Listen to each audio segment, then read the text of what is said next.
ሁለተኛ ዓለሙን አትፍራ። የብዙ ሰው ትልቁ ችግር ከኋላ መሆን ስለሚፈራ ነው። ጊዜ ደርሶ እግዚአብሔር ወደፊት እስኪያመጣ ድረስ ከኋላ ሆነ ከፊት ያለውን መንገድ ከፊት ካለው ሰው ከዋና ብትማር መልካም ነው። ሁለተኛ መሆን ኪሳራም አይደለም፣ ውርደትም አይደለም፣ ትንሽነትም አይደለም።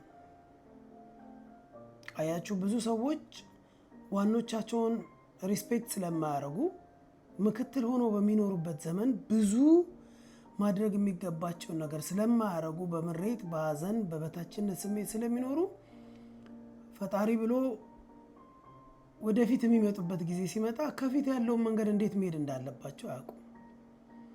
ምን ታውቃለህ? እያስተማረስ ቢሆን ነገ ተተኪው አንተ ሆነህ መሪነት ላይ ስትቀርብ እንዴት ማድረግ እንዳለብህ እውቀት እየሰጠህስ ቢሆን። በመጽሐፍ ቅዱስ ብዙ ታሪኮች አሉ እንደዚህ አይነት ታሪኮች። ለምሳሌ ብታዩት ሙሴ ከመሞቱ በፊት ከሙሴ እስር የማይጠፋ ዋናውን ሪስፔክት የሚያከብር ሙሴን የሚከተል የሚሰማ ብዙ ጉዳዮች የሚያደርግ ኢያሱ የሚባል ሰው ነበር። አይገርማችሁ? ሙሴ ከሞተ በኋላ እግዚአብሔር የኢያሱን ዴዲኬሽን ስላየ ከኋላ እንደሆነ አልቀረም፣ ወደፊት መጣ።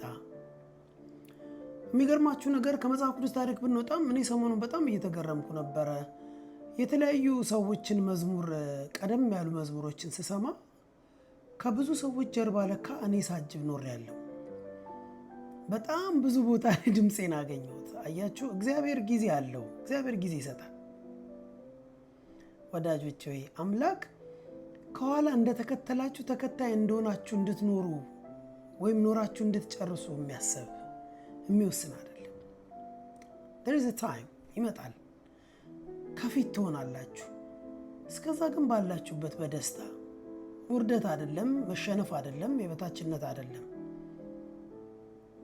ግን ዋናን ማክበር ጊዜን መጠበቅ የሆነ ቀን ይመጣል ማለት እንጂ ምናልባት ሁሌ ተከታይ ሁሌ አጃቢ ሁሌ ሁለተኛው ሆኛለሁ እያላችሁ በጣም በህይወታችሁ ለምታዝኑ መቼ ነው እኔ ከፊትም ሆነው መቼ ነው መመራው ሁሌ እስኪ የተመራው ለምትሉ የኔስ ጊዜ መቼ ነው የሚደርሰው ለምትሉ አይ ሆፕ ሩቅ አይመስለኝም። ጊዜ ይመጣል፣ ወደፊት ትመጣላችሁ። እስከዛው ግን ላላችሁበት ታማኙ ነው። ትላንት ብዙ ሰው አጅብ ያለውኝ ዛሬ እኔ ብዙ ሰው ያጅበኛል። ትላንትና ለብዙ ሰው ባክግራውንድ ሰርቻለሁ በመዝሙር ላይ፣ ዛሬ ደግሞ ለእኔ ሰው ባክግራውንድ ይሰራልኛል። እግዚአብሔር ለሁሉም ቀን ይሰጣል፣ ፀሐይ ያወጣል። ጊዜው እስኪደርስ ግን በደስታ ባላችሁበት ቦታ